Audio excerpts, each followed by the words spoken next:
Laura, muchísimas gracias por acompañarnos estos minutos. Hola, muy buenas tardes.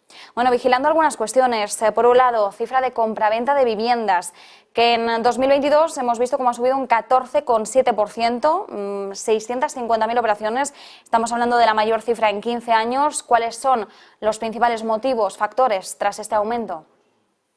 Sí, esto lo que está demostrando es que el sector de la vivienda está viviendo unos buenos años. Después de la pandemia, yo creo que mucha gente se dio cuenta que no le gustaba la vivienda en la que vivía y se lanzaron a buscar viviendas mejores o incluso una segunda vivienda para poder salir, ¿no?, de las grandes ciudades.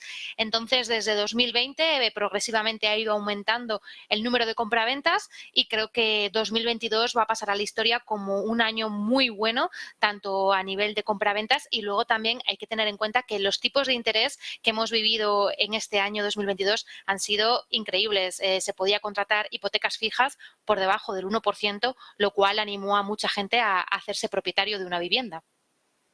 Luego, ya si cambiamos de otro tercio, también tenemos que tener en cuenta un dato que nos llamaba poderosamente la atención. Hemos visto cómo España ha sufrido la mayor ola de impagos en los hogares dentro de la Unión Europea por la falta de ayudas durante la pandemia. Hemos visto cómo entre 2019, justo antes de la pandemia, y 2021, el número de ciudadanos en hogares con problemas subió. Incluso se llegó a disparar muy cerca del 80%. Ha sido el país que menos gasto ha hecho en cuanto a medidas anti-COVID. Entendemos, por tanto, que en 2021 es cuando más se hizo notar esto, pero, claro, ¿cómo impacta en estos momentos en este mercado el hecho de todos los retrasos que se hicieron en esos pagos de hipoteca, de alquiler o de facturas? ¿Está pesando en estos momentos, año 2023, aquel momento pandémico? Claro, es que la estrategia que siguió España fue muy diferente al del resto de países de Europa, por ejemplo. Aquí, en lugar de dar ayudas directas a los ciudadanos para seguir pagando sus facturas, como puede ser el de una hipoteca, se apostó por moratorias, ¿no?, durante unos impagos, durante X meses, según ciertas situaciones, y eso era pan para hoy, pero en muchos casos hambre para mañana, que es lo que estamos empezando a vivir ahora, ¿no?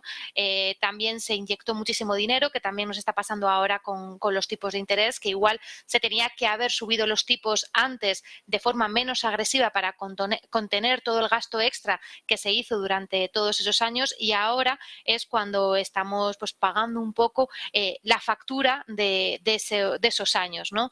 Entonces, se han juntado varios factores y, como dices, muchos ciudadanos dejaron de pagar hipotecas, dejaron de pagar alquileres, se dejó de mover dinero como tal, y ahora estamos en la situación totalmente contraria. Bueno, además tenemos que tener en cuenta que también, si hablamos del impacto de la pandemia, España fue uno de los países más perjudicados, sobre todo porque uno de los principales sectores mermados en esos momentos fue el sector turístico, que tanto peso tiene en nuestro PIB, y desde luego el mercado inmobiliario también depende y mucho de este sector turístico. Claro, ahora nos estamos recuperando, ¿no?, poco a poco. Decías también que varios factores estaban entrando en juego, no solo el del impacto de la pandemia, el de cómo salieron esas moratorias, y como bien decías, pues sí, a corto plazo podía suponer algún alivio, pero a largo plazo ahora estamos viendo los efectos. Claro, yo me pregunto, se está sumando también, entendemos, el efecto, ahora que mencionábamos las últimas voces del Banco Central Europeo, de las últimas subidas de tipos, y cómo también esto está afectando a aquellas hipotecas a tipo variable que en aquel momento podían tener un respiro, pero ahora, en medio de todo esto, es un factor añadido, ¿no?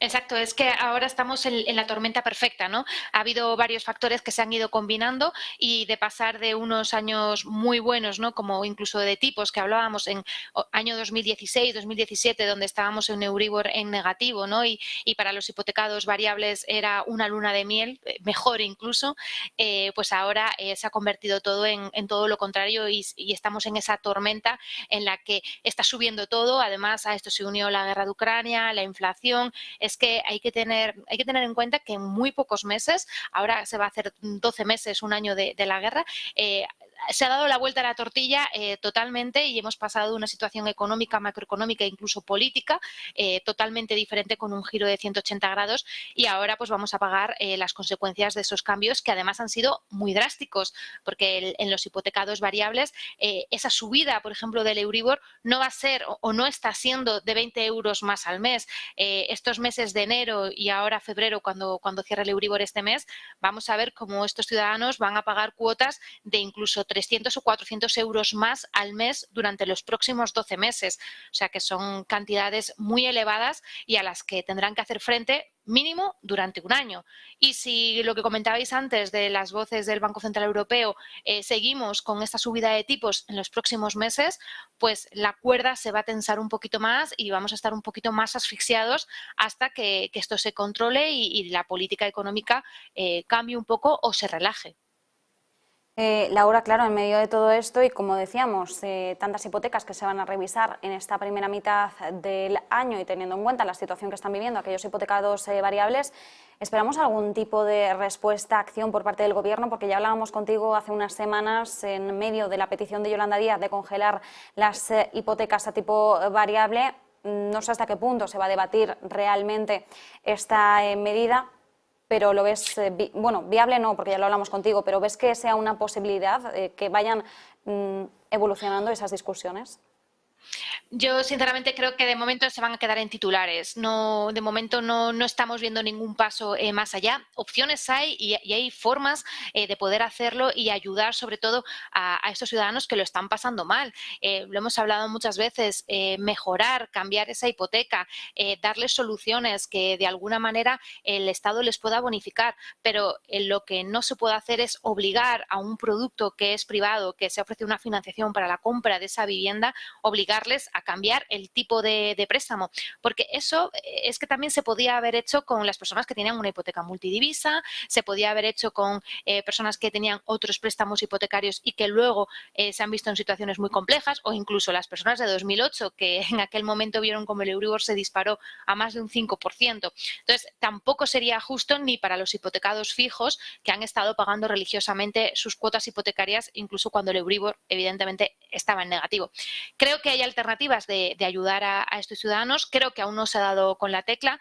También creo que hay diferentes elementos ahora mismo en el que el Gobierno tiene que estar al frente. Estamos en un año también electoral, así que yo creo que vamos a seguir oyendo titulares.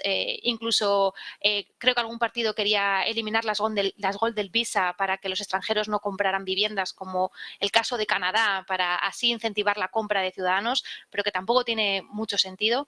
Vamos a seguir oyendo titulares, pero de momento no creo que haya acciones que realmente resulten efectivas y que puedan ayudar al ciudadano de a pie. Pues nos quedamos con estas cuestiones. Muchísimas gracias, como siempre, Laura Martínez Álvarez, directora de comunicación en iAhorro. Un placer. Muchas gracias a vosotros.